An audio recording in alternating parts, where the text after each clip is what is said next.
Bar hotel ഉടമകളിൽ നിന്ന് പിരിക്കുന്ന turn over ടാക്സിൽ കഴിഞ്ഞ വർഷം 100 കോടി രൂപയോളം കുറവ് വന്നത് വാർത്തയായിരുന്നു. ഇതിന്റെ അടിസ്ഥാനത്തിൽ ഇപ്പോൾ സർക്കാർ തീരുമാനിച്ചിരിക്കുന്നത് 6 മാസത്തിലധികമായിട്ട് ടേൺ ഓവർ ടാക്സ് അടയ്ക്കാത്ത ബാർ ഹോട്ടൽ ഉടമകൾക്ക് മദ്യം കൊടുക്കരുതെന്ന് ബീവറേജസ് കോർപ്പറേഷനോട് നിർദ്ദേശിക്കാനാണ് ഇപ്പോൾ സർക്കാർ തീരുമാനിച്ചിരിക്കുന്നത് എന്നാണ് വാർത്തകളിലൂടെ അറിയാൻ കഴിഞ്ഞത്.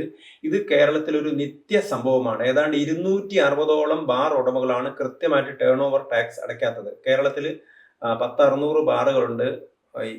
പുതിയ സർക്കാർ, അതായത് 2016 പിണറായി സർക്കാർ വന്ന ശേഷമാണ്, ആ സമയത്ത് 10-28 ബാറുകൾ മാത്രമാണ് ഉണ്ടായിരുന്നത്. ഉമ്മൻചാണ്ടിയുടെ സർക്കാർ ആ സമയത്ത് ബാറുകൾക്കൊക്കെ ലൈസൻസ് കൊടുത്തിരുന്നില്ല, അതൊക്കെ പൂട്ടിപ്പോയിരുന്നു. അവരെയൊക്കെ വീണ്ടും ബാറുകൾക്ക് തുറക്കാനൊക്കെയുള്ള നടപടികളൊക്കെ സ്വീകരിച്ചു. അതൊക്കെ നല്ലത് തന്നെ. പക്ഷേ കൃത്യമായിട്ട് ബാർ ഹോട്ടൽ ഉടമകൾ ടേൺ ഓവർ ടാക്സ് അടയ്ക്കുന്നുണ്ടോ എന്നുള്ള കാര്യത്തിൽ പരിശോധന നടത്താൻ ഇതുവരെ ഉണ്ടായിരുന്ന സർക്കാരുകൾ തയ്യാറാവാത്താണ് കേരളത്തിന് കോടിക്കണക്കിന് രൂപയുടെ നികുതി നഷ്ടമുണ്ടായിരിക്കുന്നത്. പലപ്പോഴും ബജറ്റിൽ ഉൾപ്പെടെ ഇവർക്ക് ഇളവുകൾ ചെയ്യാനാണ് മുൻ സർക്കാരുകളൊക്കെ ശ്രമിച്ചത്. അപ്പോൾ ഉദ്യോഗസ്ഥന്മാരൊക്കെ തന്നെ ബാർ ഹോട്ടൽ ഉടമകൾക്ക് നോട്ടീസ് കൊടുക്കുകയോ ഒക്കെ ചെയ്തിരുന്നു. കാരണം ഇവരൊന്നും തന്നെ കൃത്യമായിട്ട് പണമടയ്ക്കുന്നില്ല.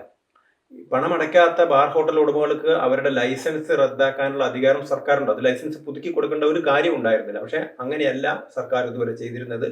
അതുകൊണ്ട് രാഷ്ട്രീയ നേതൃത്വവും ബാർ ഹോട്ടൽ ഉടമകളും തമ്മിലുള്ളൊരു അവിശുദ്ധ സഖ്യത്തിന്റെ പേരിലാണ് കേരളത്തിന് കിട്ടേണ്ട നികുതി പണം നഷ്ടമായിരിക്കുന്നത്. അത് വലിയ വാർത്തയായതിനാലാണ് ഇപ്പോൾ 100 കോടി രൂപയോളം നമുക്ക് നഷ്ടപ്പെട്ടു വന്ന വാർത്തയാണ് ഇപ്പോൾ പുറത്തു വന്നിരിക്കുന്നത്. അതിന്റെ ഭാഗമായിട്ട് ഇപ്പോൾ തന്നെ ബീവറേജസ് കോർപ്പറേഷനോട് ഇങ്ങനെ ഒരു നിർദ്ദേശം വെച്ചിരിക്കുന്നത് എന്നാണ് അറിയുന്നത്. പക്ഷെ നേരത്തെയും GST വകുപ്പ് ബീവറേജസ് കോർപ്പറേഷൻ ഇങ്ങനെയൊക്കെ നിർദ്ദേശം കൊടുത്തിരുന്നു. പക്ഷെ അവർ പറഞ്ഞിരുന്നത് തങ്ങൾക്ക് ഈ ഒരു ടേൺ ഓവർ ടാക്സ് കിട്ടാത്തതിന്റെ പേരിൽ ഇവർക്ക് മദ്യം കൊടുത്തില്ലെങ്കിൽ ആ മദ്യത്തിന്റെ നികുതി നമുക്ക് നഷ്ടപ്പെടും എന്നുള്ള ഒരു വാദമാണ് അവർ ഉന്നയിച്ചിരുന്നത്. ഏതായാലും സാധാരണക്കാരിൽ നിന്ന്, അതായത് മദ്യപിച്ച ആളുകൾ കൊടുക്കുന്ന ആ നികുതി സർക്കാരിലേക്ക് അടക്കാൻ തയ്യാറാവാത്ത ആളുകൾക്കെതിരെ കർശന നടപടികൾ സ്വീകരിക്കേണ്ട സമയം അതിക്രമിച്ചിരിക്കുന്നു.